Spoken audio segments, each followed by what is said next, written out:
राज्य के सभी टोटो को वैधता दे रही है राज्य सरकार। बहुत बड़ी और अच्छी बात है ये, लेकिन क्या इसमें किसी तरह की कोई राजनीतिक साजिश भी है? हम सभी टोटो के कारण लाभान्वित हैं और इस बात में कोई शक नहीं है कि टोटो आज के दौर में आम जनता के लिए लाइफलाइन बन गया है, विशेष रूप से छोटे शहरों और कस्बों में जहां सार्वजनिक परिवहन के अन्य साधन सीमित है। टोटो ने लोगों को एक सस्ता, सुलभ और पर्यावरण के अनुकूल ऑप्शन दिया है। सुबह की पहली किरण से लेकर देर रात तक टोटो सड़कों पर दौड़ते रहते हैं, यात्रियों को उनके गंतव्य तक पहुंचाते हैं, चाहे वो बाजार हो, स्कूल हो या फिर रेलवे स्टेशन। लेकिन अब ये टोटो नागरिकों के आतंक का कारण बन गया है।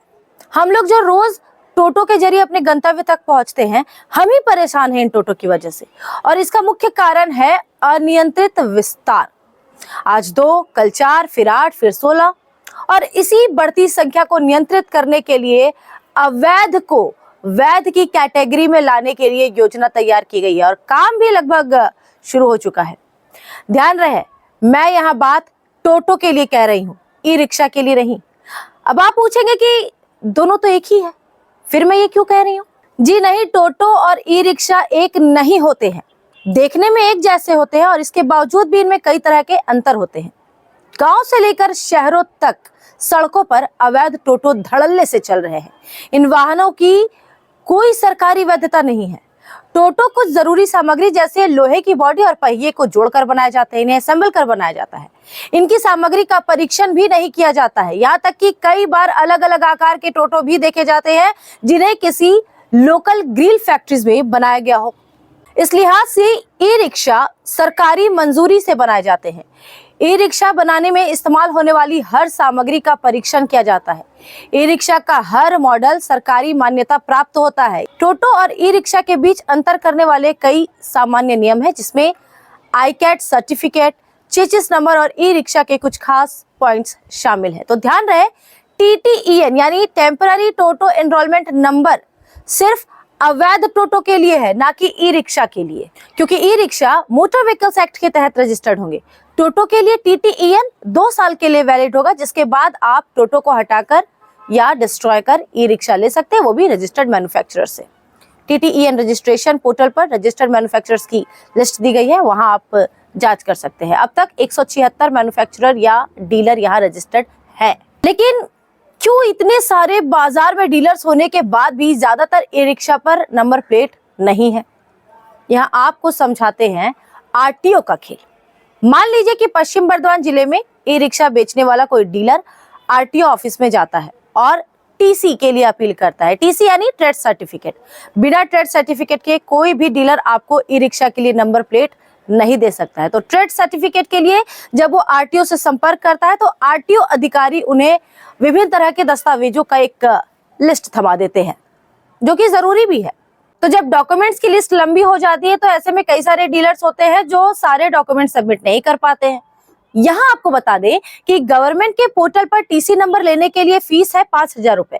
यदि आप एक ई रिक्शा डिस्प्ले लगाते हैं तो आपको 5,000 रुपए देने पड़ेंगे, और अगर आप 2 लगाते हैं तो 10,000, और ऐसे ही अगर आप 3 टोटो को डिस्प्ले में लगाते हैं, ई रिक्शा डिस्प्ले में लगाते हैं, तो आपको 15,000 रुपए का भुगतान करना पड़ता है पोर्टल के माध्यम से। इस प्रक्रिया से 5 साल का वैलिड ट्रेड सर्टिफिकेट आपको दिया जाता है। अब इन सबके बीच चीजें कहाँ सबसे ज्यादा कॉम्प्लिकेटेड हुई, इसके बारे में तो डीलर से सही बता पाएंगे। हमने कई सारे डीलर से बातचीत करने की भी कोशिश की, लेकिन फिलहाल उन्होंने कैमरे पर कुछ भी कहने से इनकार कर दिया। पर आगे इस वीडियो में हम आपको दिखाएंगे कि ये जो जानकारी इस वीडियो में आपको दी जा रही है वो हमने कहां से प्राप्त की है।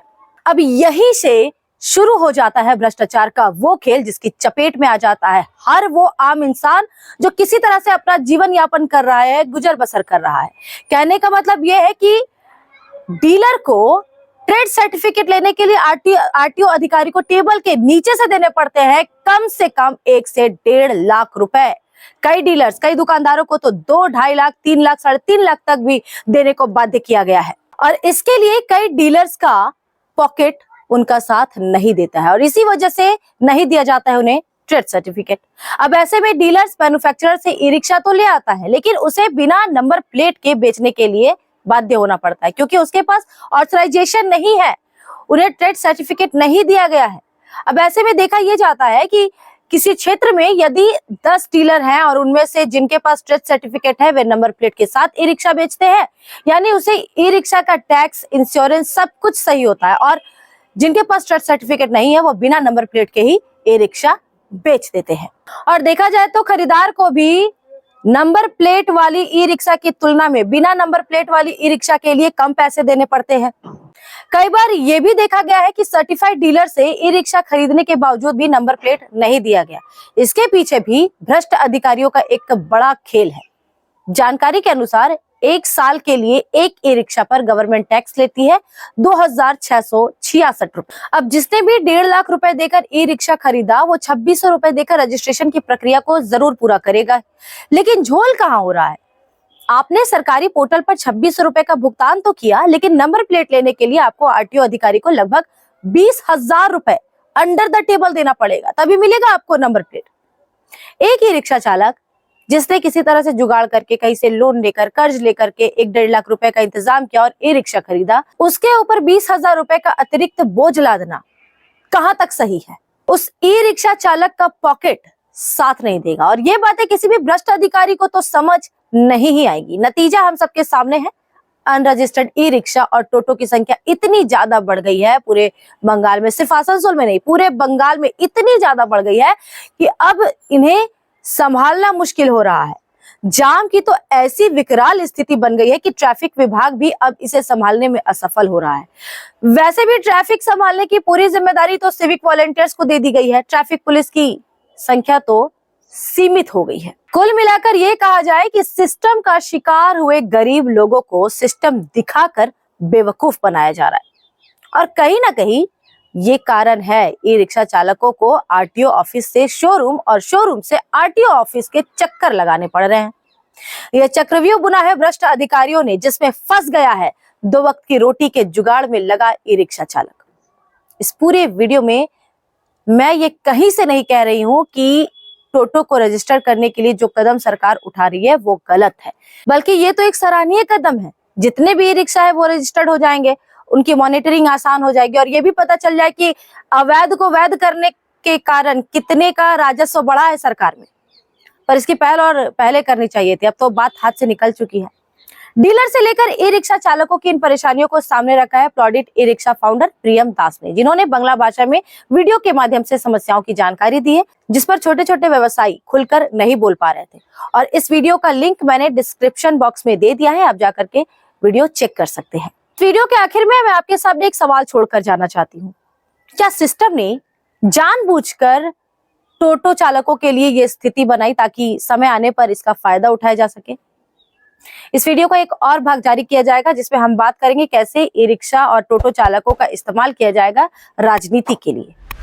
मैं हूं श्वेता पांडे और आप देख रहे थे बंग आवाज। ये वीडियो पसंद आई है तो लाइक करें, लोगों के साथ शेयर करें और चैनल को सब्सक्राइब करना ना भूलें। फिर होगी मुलाकात। नमस्कार।